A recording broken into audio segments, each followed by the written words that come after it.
তারা পরিবর্তনের পক্ষে রায় দেবে।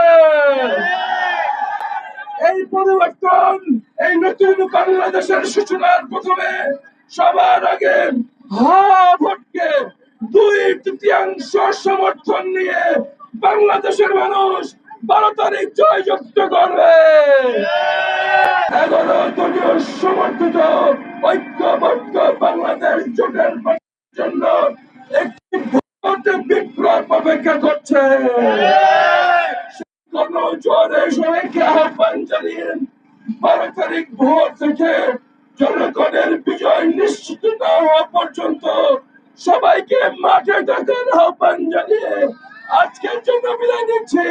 দেখা হবে 12 ফেব্রুয়ারি ভোটের মাঠে ইনশাল্লাহ।